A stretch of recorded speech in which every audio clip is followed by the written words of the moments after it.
పరీక్షల విషయంలో ఆందోళన చెందుతున్న నిరుద్యోగ యువతను పిలిచి వారి సమస్యలు తెలుసుకుని పరిష్కరించామన్నారు టీపీసీసీ అధికార ప్రతినిధి చరణ్ కౌశిక్ యాదవ్. నిరుద్యోగులు ఆందోళనకు గురి కావద్దని గ్రూప్ 2 పరీక్షలు వాయిదా వేసిన రాష్ట్ర ప్రభుత్వానికి నిరుద్యోగ యువత పక్షాన కృతజ్ఞతలు తెలుపుతున్నామన్నారు. యూపీఎస్సీ తరహాలోనే జాబ్ క్యాలెండర్ను విడుదల చేస్తామని, ఇక నిరుద్యోగులకు ఏ సమస్య ఉండదని అంటున్న చరణ్ యాదవ్తో మా ప్రతినిధి Rambabu face to face. Group 2 విద్యార్థులకు సంబంధించినటువంటి సమస్యలు మొత్తానికైతే ఇటు వాయిదా అయితే వేయడం జరిగింది. దీనిపైన మనతో మాట్లాడేందుకు TPCC spokes person Charan Kaushik Yadav ఉన్నారు. నా చెప్పండి, మీరు గ్రూప్ 2 అయితే మొత్తానికైతే వాయిదా వేయడం జరిగింది. దీంట్లో మీరు కూడా కొంత చర్చలలో సఫలీకృతం కావడం జరిగింది. కానీ విమర్శలు మాత్రం తీవ్రంగా వస్తున్నాయి. ఆందోళన చేస్తే కానీ ప్రభుత్వం దిగిరాలేదని అంటున్నారు. దీనిపైన మీరేం చెప్తారు? ప్రభుత్వం నుంచి సానుకూలంగా స్పందన వచ్చింది కాబట్టి 3 దఫాలుగా నిరుద్యోగులతో చర్చలు చేసినాం. ఒక దఫా మా కిరణ్ కుమార్ రెడ్డి గారు భువనగిరి ఎంపీ, అదేవిధంగా ఎమ్మెల్సీ బల్మూరు వెంకట్ గారు, మేమంతా చర్చలు చేసినాం. రెండో దఫా బీర్లా ఎల్లయ్య గారు విప్పు, అదేవిధంగా మల్లురావు గారి నేతృత్వంలో చర్చలు చేసినాం. నిన్న మూడో దఫా కిరణ్ కుమార్ రెడ్డి గారు, బల్మూరు వెంకట్, మేమంతా కలిసి కూడా నిన్న చర్చలు చేసినాం. ఈరోజు డిప్యూటీ సీఎం గారితో ప్రధానంగా గ్రూప్ 2 సంబంధించిన వాయిదా వేయాలని, గ్రూప్ 3 పాత డేట్ల ప్రకారం నిర్వహించండి, కాకపోతే గ్రూప్ 3 గ్రూప్ 4లో పోస్టులు పెంచండి అని చెప్పడం జరిగింది.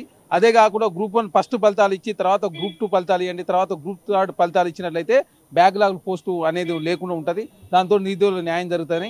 అదే కాకుండా ఎక్సైజ్ ఎస్ఐ విషయంలో, ఐటీ విషయంలో కొంత వివాదం ఉన్నది. గతంలో డిఎస్పీకి కూడా 165 ఉండే, 167 ఉంది కాబట్టి దాన్ని కూడా 165 చేయండి అని చెప్పి నిరుద్యోగుల పక్షాన డిప్యూటీ సీఎం గారు కోరడం జరిగింది. వారు కూడా చాలా సానుకూలంగా స్పందించారు.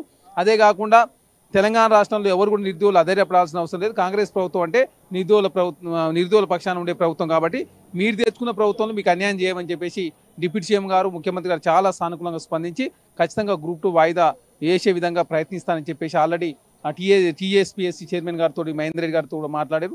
సాయంత్రం వరకు ఖచ్చితంగా అనుకూలమైన తీర్పు వస్తుందని చెప్పి మేము భావిస్తా ఉన్నాం. అదే కాకుండా తెలంగాణ రాష్ట్రంలో గ్రూప్ 2 కావచ్చు, గ్రూప్ 3 విషయంలో పోస్టులు పెంచి మరొకసారి ఎగ్జామ్స్ పెడతానని చెప్పేసి వారు కూడా ఒక మాట చెప్పండి. గ్రూప్ 2 వాయిదా వేస్తే 44 సంవత్సరాల ఏజ్ లిమిట్ సంబంధించి ఇప్పటికే ఏజ్ అయిపోయేటువంటి వాళ్ళు ఉన్నారు, వాళ్ళ పరిస్థితి ఏంటి? అంటే ఇక్కడ గతంలో ఉన్నటువంటి ఎగ్జామ్ మాత్రం వాయిదా వేస్తాం, మరి రీనోటిఫికేషన్ ఇస్తలేదు కాబట్టి వారికి కూడా ఇబ్బంది ఏం కాదని చెప్పేసి అక్కడ ఉన్నటువంటి అంటే గ్రూప్ 2 సంబంధించి కావచ్చు, గ్రూప్ 3 రాసినటువంటి విద్యార్థులు కావచ్చు, అప్లై చేసిన విద్యార్థులు కూడా, అదే కాకుండా లీగల్ ఒపీనియన్ తీసుకున్నప్పుడు కూడా వారికి ఎలాంటి ఇబ్బంది జరగదని చెప్పేసి చెప్పడంతో ప్రభుత్వం కూడా చాలా సానుకూలంగా స్పందిస్తూ ఉంది. ఓన్లీ డేట్లు మాత్రమే చేంజ్ అవుతాం. డిసెంబర్లో అన్ని ఎగ్జామ్స్ అయిపోతా ఉన్నాయి. తెలంగాణ రాష్ట్రంలో కాంగ్రెస్ ప్రభుత్వం ఏర్పడిన తర్వాత 30,000 ఉద్యోగాలు ఇచ్చినాం.